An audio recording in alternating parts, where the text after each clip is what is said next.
Alright guys, so like I said, you want to use a lot of thread because you don't want to, I mean, you can use more in one piece, but like I said, I had a giant long piece. It was probably 8 foot long, I mean, to be total. And these little pieces right here are all I have left. So literally like 10 inches, and it's all the end pieces. That's it, literally. So there is the front side of the holster. It is, or like the front, forward side, like that right there. It's done. And this right here isn't completely straight, but it'll be fine. We'll get that adjusted,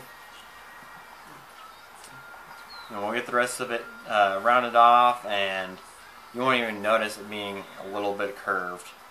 So, alright, I'm going to go ahead, and this right here took me an hour and a half to do, and a good reasoning is because you want to wear gloves when you're doing this, and this blister here, this is just skin that just wore off yesterday after sewing this one. And mind you, it's all hand stitched, not sewing machine stitched, so that is why that happened. So we'll just, I'm going to go ahead and get this one going again, and I'll come back when this side's done. Alright, see you in a little bit. Okay, so I've got my second strand of thread here, and we'll just, we're going to start up here and do the same thing, just the other direction. And I'm not going to keep you with me the whole time, but I'm going to kind of show you here, like cattleman's stitch, I guess, or whatever I called it earlier, the stitch I call it. I'm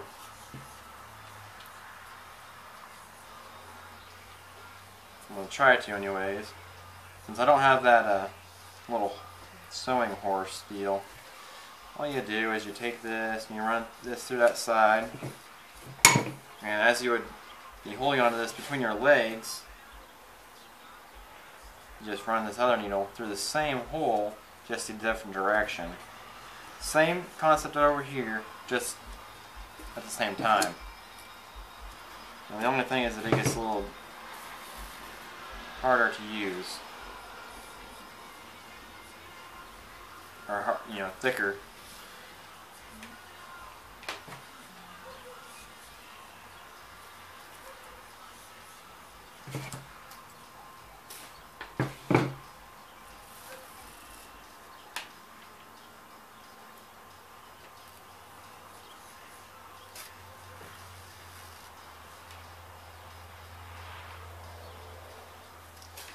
I'm just going to do a couple of them.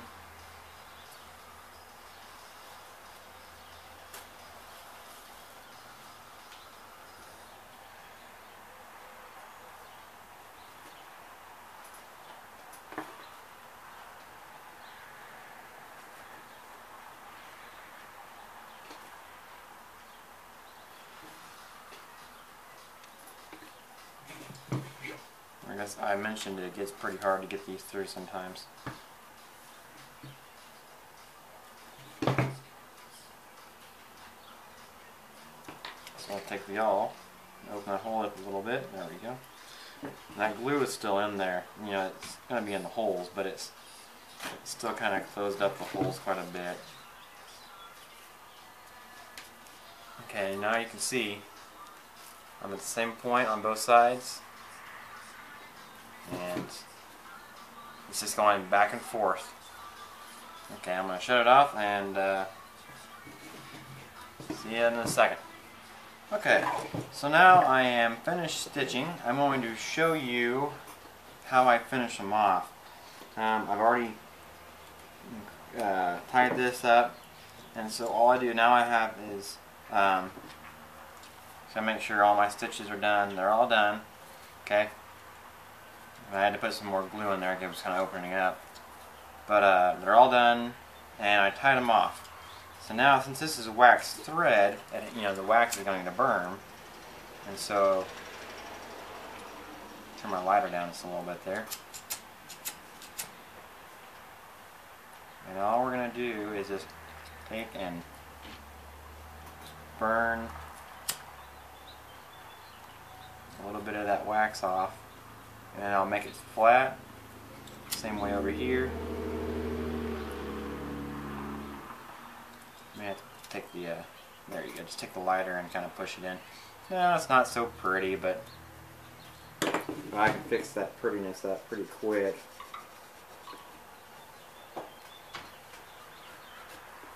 Just doing so.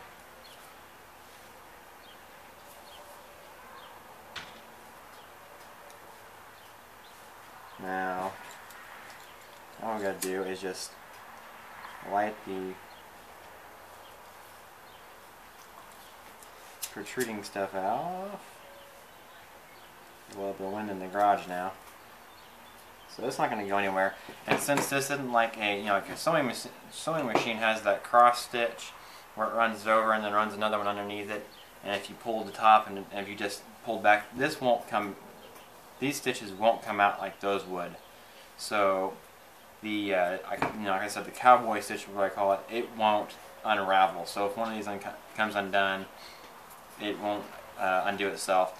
Plus, it's already glued in here, so be good there. So now I'm going to go ahead. I'm going to punch this off, punch the other side out off camera, and then I'll get it on camera, and we'll sand her down on the sides.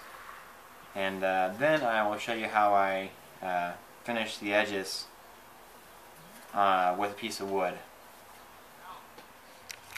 Okay guys, so what I have here is my router, and I know, I mean, a drill press would be nice for this, or a sander, a real sander would have been nice, but the router works just fine for me, and it's a higher RPM. The higher RPMs will sand faster, but it's more precise, I think. I mean, besides an actual sander, like you know, a tabletop sander. And again, this is on the ground, so I apologize. But you always want to make sure you have eyes and ears on, because these are very loud. So for a very swift early warning, turn down your sound and pull the earbuds out, because this gets loud pretty quick, and it's very, I mean, for me it's loud, so even with earplugs. So go ahead and give you time. Alright.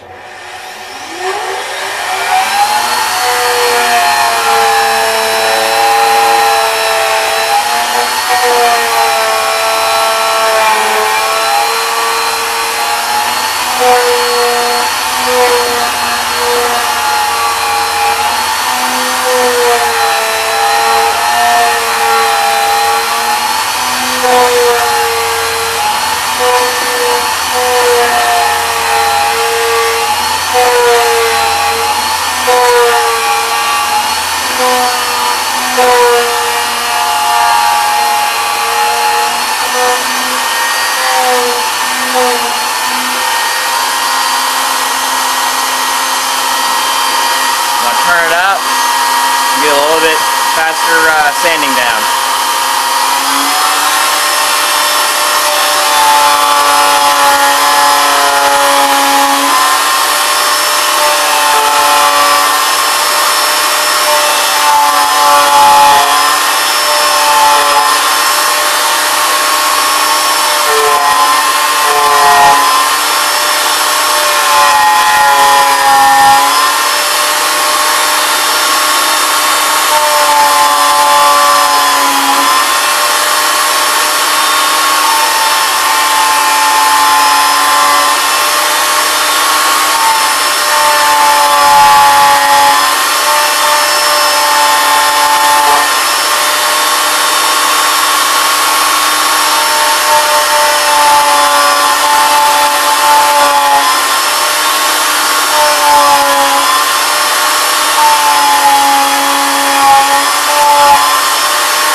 stop here. So now we got all these little edges here. I'm going to go back with an X-Acto knife and rub those off, and then I'll show you how I have my burnishing set up. Alright, so what I've got here is an untraditional way of burnishing my leather. It is definitely different than most. I mean, kind of, but I mean, for the most part, it's completely different. As you can see, this is burnishing is basically just, really just burning the edges of the materials. And this is my last one. It's got a little weak, so I didn't really want to keep on doing it. But I'll show you how I do all this. And once again, eyes and ears are a good thing for this because this is spinning at a very high rate of RPMs, and it's just safe to do that. So I'll go ahead and get it going. What I'm going to do is we're going to wet down the edges and everything, and then the top, which will become beveled like this, will come in here, and we will do all the insides of the belt loops. Okay? Make sense? But we've got several steps before we can do that. So, first step is to get a groove cut in, which I do with several small files. Sorry about that. As you can see here,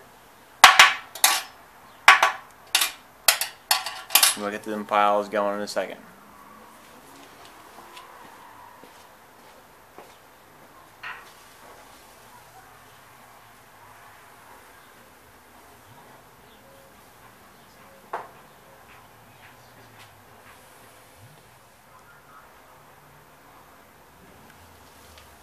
Okay, we'll turn this on and we'll get to beveling.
step one, and I'll come back and I'll show you the rest.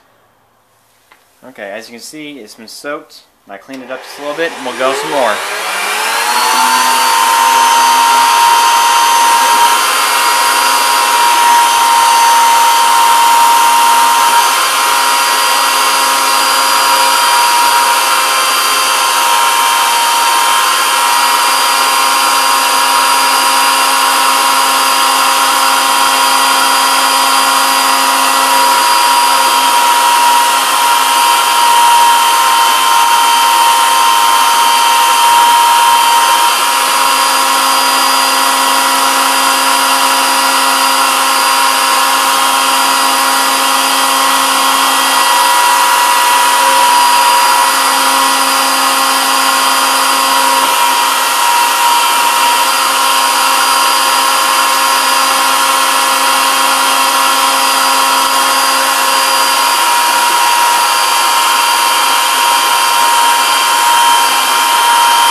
There she is. Got some more finishing up, but next will be, I'm going to let this dry and then we can stain it.